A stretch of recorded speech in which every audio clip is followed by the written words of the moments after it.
In this video, I'm going to just do a little show and tell. I'm not going to actually build anything for you. I'm going to just walk you through some of the options that you might have for portfolios. Now, all of these are rather small. I don't have big versions of these, but imagine them if you were to build them larger or to buy them larger. These are just examples of structures rather than actual final portfolios in most cases. So I want to start with an example of a print service. This is something that I actually got a few years ago from a print service. I had a little deal and I wanted to test them out. And I'll tell you the things I do like and the things I don't like about this. I love the way they did the cover. This is something that is really nice that you can do with a print service. It actually has this cover that goes from front to back. Really nice text. All of that was very easy to do. And so I really loved the look of the cover. Now, I did this as a test, so I didn't do a lot of covers. Now, this is what I didn't like, and this is something to really keep in mind. This book just did not hold together particularly well. But the other thing that I did like about it, that I would do again, is this is called a lay flat book. So it's there's some instructions in the book for making these. I would not recommend making one of these lay flat books yourself. I would try to find a good dealer. But I liked it because I could create this landscape that went from one page to the other. And I loved that it truly laid flat. It's a little bit glossy. You can see it's a little hard to look at directly. So that would be a problem. If I was to do this again, I'd probably try to get a matte surface paper. The other thing about this one, which is a downfall of print services that I want you to think about, is that the color's really bad. And if I had paid a lot of money for it, I would have sent them back and made them redo it. Because it was like a promotional thing where I paid almost nothing for it, I let it go. But I haven't recommended it to people, so that's something to keep in mind. But I did really like certain features of the book. Again, this should be, let me just show you, this should actually be glued down, it shouldn't move. And so it was kind of a swell little book, but not something that I would do again from this company. But it gives you an idea of some of those options. Now the rest of these, or the next set, are handmade books. This one actually is not something I made. This was something that was produced and published by a small company that did artist books, specifically photographer artist books. So they made these small editions, handmade. This one is stitched very simply in a pamphlet stitch.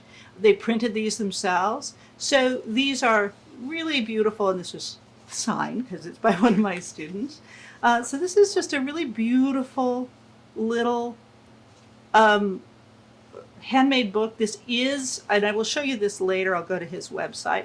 This is actually a body of work. This is all taken in Richmond, California. And the text that's in there was handwritten originally, but is printed into it. One of the things to notice about this book, just speaking of sequencing and ideas, is that you only see one image at a time. Some of them have text, some of them have text, some of them do not. So it's not a very elaborate book, but it is very effective. This was a beautiful thing. This cost, I think, $25, and of course I was able to get it signed. A couple things to notice about this, that this has, that many of the other things I'm showing you today do not, is it has a front page. So it has this page, the leaf, it has a front page, it has an intro, and it has what we call a colophon. And we'll talk about these. This is the last page that tells you information about the book, about where it was made, who made it. This was Alan Tiger Books. So it's a very complete book. Okay, so that's an example of a professionally made book, but by a small artist's book firm. And this particular group isn't working anymore, but there are some other options if you decide to go that way. Okay, let me show you some book structures because there's some interesting different ways. These are book structures that really you can learn. I'm posting a lot of videos.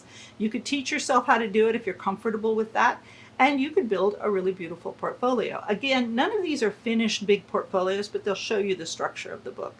One of the most effective book structures, and this is in the text as well, is an accordion book structure. Now this is just the structure of the inside of the book, but you can see especially for sequencing. This is a photograph I took of a great egret who was eating a fish, and I made a little sequence of it. I haven't finished this off yet. It doesn't have a cover, but you can see that that's a nice structure because you can flip through it.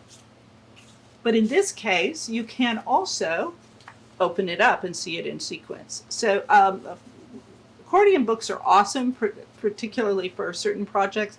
This is the back. I don't have anything on the back, but one of the things that's pretty cool about accordion books is you can put things on the front and the back. So that's just the innards. I'll show you this one, which is finished, but I do want to do a disclaimer.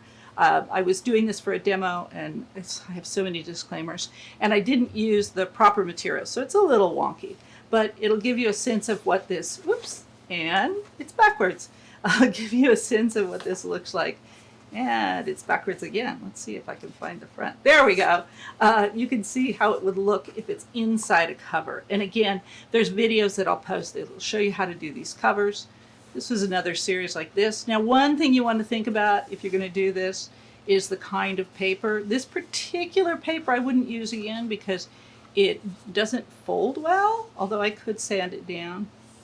And I think I made a little accident there. So this is a series of this Raven. Again, this was a demo book. It's not finished. It doesn't have a colophon or an intro, but it shows you this possible structure of the book. This paper, by the way, I think is a really nice paper for a portfolio because you notice no matter what I do, no glare. Okay, now I just want to show you a couple other handmade examples, different books that are, well, some of these are just other examples of how the accordion looks. Let's see. Yeah, that's an accordion. I wanted to show you this. This has no content, but this is a variation of what's called an accordion or a flag book. I really like this. I had a couple people play with this before, so you can see that it has this interesting accordion in the back. So this is like an accordion book, but the pages are then placed in here. So you can actually, it lays flat, you can flip through it. This would be a pretty simple handmade portfolio that would be very elegant if it was done properly. So that's an idea. Let's see some crazy ideas. If you decided that you're doing an artist book and you want to be nutty, you could do something like this. A book that would actually be read on both sides and could fold together. That's kind of fun. This is one of my favorite little handmade books that I made. And it's made out of photos, but they're actually photos from a very long time ago. They're photocopies from when I was a kid. And this actually, I haven't done it in a while. I probably should have. It actually unloops. It's like a little map. And it actually unfolds in a billion different directions. So it becomes quite large. And the trick with it, there we go, is to fold it up again properly, which I won't even attempt here. I'll go ahead and lay that out so you can see the whole thing. So this actually is something you could do if you wanted to have a very surprising book, especially if you were an artist or if you were crossing over into graphic design. Imagine a client or a potential employer might really appreciate this kind of imagination. Okay, I'm just going to loosely set that aside.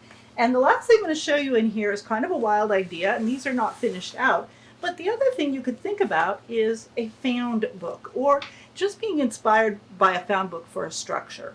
So this is an obsession of mine. I'm constantly picking these things up. So this is a very old scrapbook, and you can see how simple this structure is. This would be a really fun structure for a portfolio. You can use the old scrapbooks. There is one little trick with this, and I love looking at the structure of it. That this paper, it's beautiful because it's not archival, and it's going yellow, and it's going to disappear. So the archival thing, if you were going to sell this as an artist book, is a consideration. But if you wanted something that you were going to use for 5 or 10 years and not worry about it, this could be really fun. It could be fun for if you had a portrait business where you were trying to have a certain look. That could be interesting. This is another version of the same thing with the black paper. And I love thinking about the color of your Background paper is really important. You could do it in, with this, you could put in new paper that was actually had that old color to it. Black paper is awesome. It shows things off in a different way.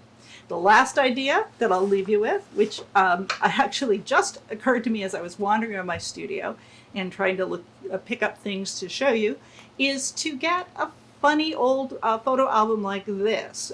This is one that I picked up when I was doing my artist residency at the Dump. It's one of my treasures. Now, this one has photos in it. These are other people's photos. And it has these pages. Now, here's the trick with something like this again. These are terrible for photos, but there's something really fun and exciting about the way it looks. And if you deconstructed it and laid other paper in, there's definitely some possibilities of creating a really different looking kind of portfolio out of a book like this. So just some ideas to inspire you, from the very traditional screw post all the way down to old 60s photo albums.